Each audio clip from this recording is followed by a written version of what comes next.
The rain came down in sheets, driven sideways by howling wind that screamed through the bare trees lining the deserted highway. It was near midnight on the outskirts of a quiet Midwestern town, and the storm showed no signs of relenting. The world was soaked, cold, and unforgiving. A German shepherd limped through the shadows of a narrow alley near the woods, ribs visible beneath his soaked, matted fur. His movements were slow, weary, each step the product of days without food, weeks without shelter. The cold bit into his bones, but hunger drove him forward, snout low, sniffing among overturned trash bins and scattered wrappers. His name once had been Max, but now he was nameless, just another stray no one wanted, another soul discarded by the world. As he scoured the alley for scraps, a faint sound drifted beneath the roar of the rain. Barely audible, a high-pitched cry, soft and strained, he froze, ears flicking. There it was again. Not the whimper of another dog, not a cat. It was human, a cry, a baby's cry. Max's head snapped toward the woods, toward a dark patch of overgrowth near the edge of the tree. He bolted toward it, paws splashing through shallow puddles, pushing through wet brush until he reached the sound. Tucked behind a log, almost hidden beneath branches and leaves, was a small white styrofoam box soaked and stained with mud and rain. It shifted slightly with the baby's movement inside. He approached cautiously, sniffing. The scent hit him. Newborn skin, milk, fear, and cold.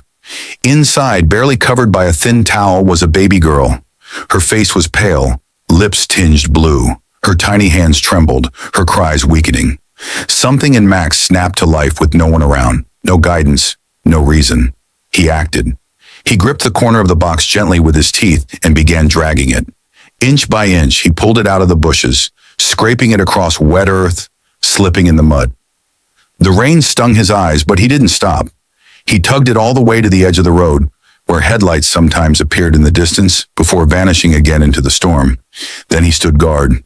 He barked at every car that passed. He barked with every ounce of strength left in his battered body, loud, urgent, pleading. The lights would slow, sometimes pause, but none stopped. The storm was too fierce. A barking dog in the middle of nowhere was just another danger to avoid. Still he barked. Still he hoped. When his voice gave out, he whined. When no one came, he circled the box, curled his thin, shaking frame around the baby inside, and pressed his soaked body against the side of the foam to shield it from the wind. He lowered his head, ears twitching at every passing sound, eyes wide open, guarding through the night.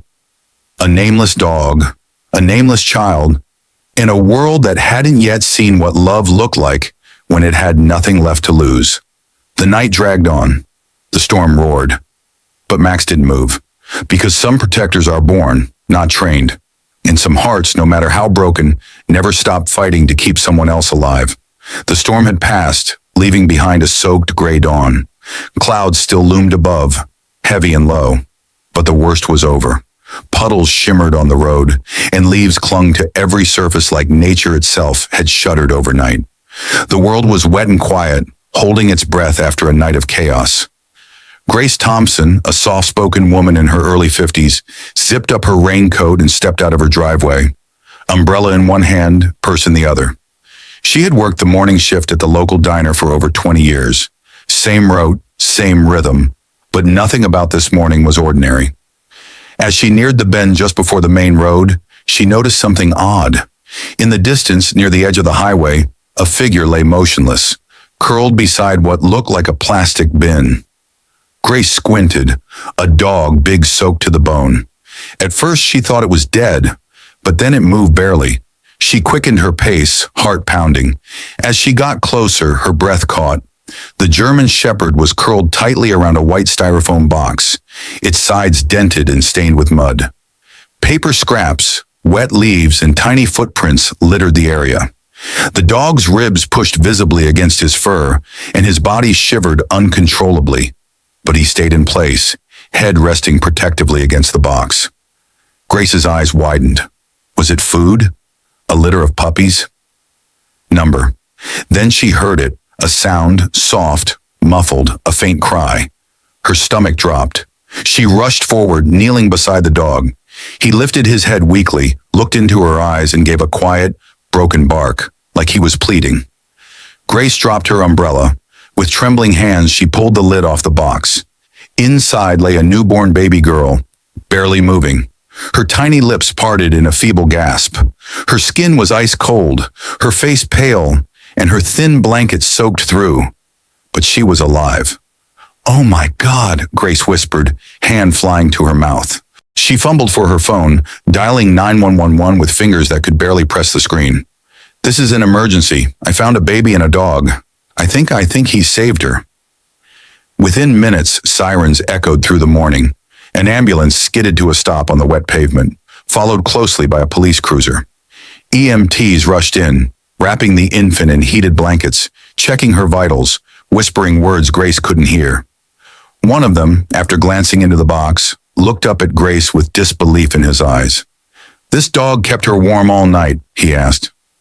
Grace nodded. He pulled her out of the woods. He got her to the road. He stayed. The dog, still trembling, eyes heavy, was carefully lifted and wrapped in a thick rescue blanket. Grace gently stroked his head. "You're a good boy," she whispered, tears welling in her eyes. "You're her angel." The baby girl was later stabilized and placed in intensive care. Doctors said her survival was a miracle. If she'd been found even an hour later, it might have been too late. They called her Mara, meaning miracle. The dog, once nameless, was dubbed the Guardian. News spread fast. The local paper ran the headline, "Stray Dog Pulls Boxed Baby into Street Saves Life in Storm." By that evening, photos of the soaked dog and the baby wrapped in the medic's arms flooded social media. Twitter lit up. Facebook groups shared the story with captions like, "Not all heroes wear capes. Some have paws. Guardian angel on 4 legs. He had no collar, no home. But to Mira and to everyone who now knew the story, he was everything." The hospital room was warm and filled with quiet beeping. Tiny Mira lay curled in her incubator, wrapped in soft pink blankets, her chest rising and falling with steady rhythm. Nurses called her the miracle baby, and they weren't exaggerating. After just a few days of round-the-clock care, warmth, and nourishment, Mira began to recover at a pace that surprised even the doctors. Grace visited every day, sitting beside her, humming lullabies, whispering little promises. "You're safe now, sweet girl. We've got you." In a different wing of the facility at a nearby veterinary clinic, Guardian was receiving his own care. The vets found signs of old injuries, possibly from abuse, along with advanced malnutrition and a dangerous respiratory infection from the cold. He was quiet during the exams, eyes watching everyone but never resisting. He only reacted when someone opened the door. His ears would perk up like he was hoping to see her. After both Mira and Guardian were declared stable, Grace, still shaken from the discovery, but deeply moved, did something few would expect. She filed paperwork to temporarily foster them both. "Not forever," she told the social worker. "Just until the world makes sense again." Her request was approved, and the first night she brought them home, something shifted. Mira, bundled in her tiny crib near the living room window, stirred and fussed. Guardian patted over slowly, his frame still thin but steadier now. He sat beside the crib and gently rested his head on the edge. Mira calmed instantly. It became their ritual. Wherever Mira went, Guardian followed. During the day, he lay beside her crib or curled beneath her stroller. When she cried, he would lick her hand until she giggled or drifted back to sleep. When Grace sat with Mira in her arms, Guardian would lie at their feet like a silent, devoted shadow. One morning, as Grace folded laundry on the couch, she heard a sharp squeal of laughter. She turned, startled. Guardian was nudging a small plush ball toward Mira's crib with his nose. It bounced gently against the rail, and Mira burst out laughing, her very first laugh. Grace pressed a hand to her chest, tears welling. "You too," she whispered. "You're already a team." Then came the night that solidified that truth. It was almost 200 a.m. Grace was deep in sleep when Guardian suddenly bolted from his spot by the crib. He sniffed at Mira, then let out a low, urgent bark. Mira wasn't breathing. Guardian barked louder, ran to Grace's bedroom, and jumped onto the bed, yanking at her blanket with his teeth, then barking again, faster, sharper. Grace jolted awake. Guardian, what? She followed him, heart hammering to the crib. Mira's face was red, her lips were blue. Grace didn't hesitate. She called 911 with trembling fingers and began CPR as the dispatcher guided her. Paramedics arrived within minutes. Mira had suffered an acute allergic reaction, a rare one, sudden and dangerous. Later at the hospital, a pediatrician approached Grace with a look of grave honesty. If you'd found her even 5 minutes later, he shook his head. She wouldn't have made it. Grace sat beside Mira's hospital bed all night, holding the baby's hand in one and Guardian's paw in the other. You did it again, she whispered to him. You saved her again. The dog didn't move, but his eyes never left the crib. He had no words. He didn't need them. He was a guardian, not in name, but in purpose. And Mira was never alone. The community center was buzzing with energy. Balloons floated above booths lined with baked goods, handmade crafts, and colorful banners that read, Hearts for Hope, a fundraiser for orphan children. At the center of it all stood a small fenced stage, and beside it, tail gently wagging, tongue out in a relaxed pant, sat Guardian, wearing a special red vest embroidered with white letters, Miracle Dog. He'd become a local legend, not just for saving baby Mira from the storm, or for alerting Grace during her medical emergency, but for simply existing as living proof that love, loyalty, and instinct could thrive even after abandonment. Children lined up to take pictures with him. Some brought treats, others hugs. Mira, now nearly 1 year old, sat in Grace's lap under a shaded canopy, giggling as Guardian licked her fingers. The event was peaceful, joyful until it wasn't. Amid the music and laughter, Guardian suddenly stiffened. His ears shot forward, his nose lifted into the air, sniffing. Alert, he stood. In the distance near the back entrance, a man moved awkwardly against the crowd flow. Dressed in dark clothes, hat pulled low, he clutched something inside his jacket. His eyes darted left and right. Guardian growled. At first, no one noticed, but when the man reached for the inner pocket and began moving toward the display table for auction items, Guardian snapped into action. He leapt over the small stage fence, barking loud, fast, relentless. The man flinched. The crowd turned, startled by the sudden outburst. Guardian didn't hesitate. He charged, intercepting the man just as his hand emerged with a weapon, what appeared to be a small pistol. The shepherd lunged, biting down on the man's forearm, causing the weapon to fall to the ground with a clatter. Screams erupted. Parents pulled their children back. Grace grabbed Mira and ducked behind a nearby table. The man tried to shake Guardian off, but the dog held firm, barking fiercely, forcing him down to the pavement.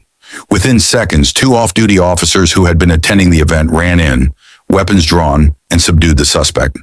Later, police confirmed the man had a history of theft and violent incidents. His intent that day was unclear, but whatever it was, Guardian had stopped it before anyone could be hurt. The footage spread like wildfire. Local news anchors spoke with awe.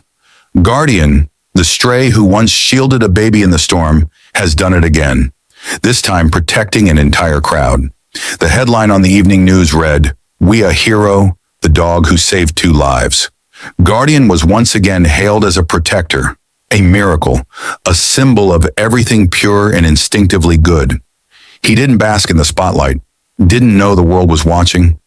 After the chaos, all he wanted was to return to Mira's side, lie at her feet, and rest. Because for Guardian, being a hero wasn't about headlines. It was about watching, protecting, and never letting anyone he loved face danger alone. The years passed gently, as if the storm that once brought them together had long since blown away, leaving only light behind. Grace, once a woman who walked to work in quiet solitude, now walked through life with 2 companions who had changed everything. She had officially adopted Mira the year she turned 2, signing the papers with tears in her eyes and Guardian sitting loyally at her feet as if he too understood the significance. Guardian in turn was no longer just a miracle dog.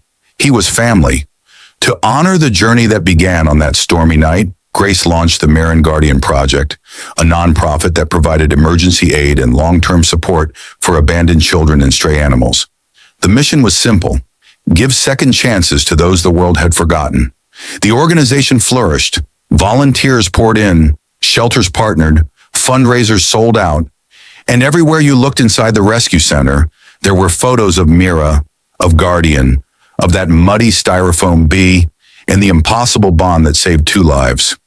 Then came the day of the Animal Bravery Honor Ceremony. It was held in the town square where Guardian stood on the small wooden stage, his coat glistening in the sun, a special medal hanging from a blue velvet ribbon around his neck. Grace held Mira in her arms as she approached the microphone. "He wasn't trained to save lives," she said, voice breaking. "Just dead.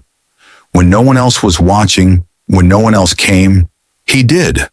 And because of that, I have a daughter. Because of that, we are a family."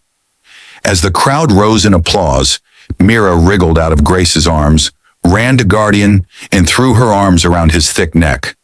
"My puppy hero!" she shouted, grinning. The crowd laughed and clapped again, but Guardian just sat there, eyes calm, tail wagging slowly as if he already knew. Years later, on a soft spring afternoon,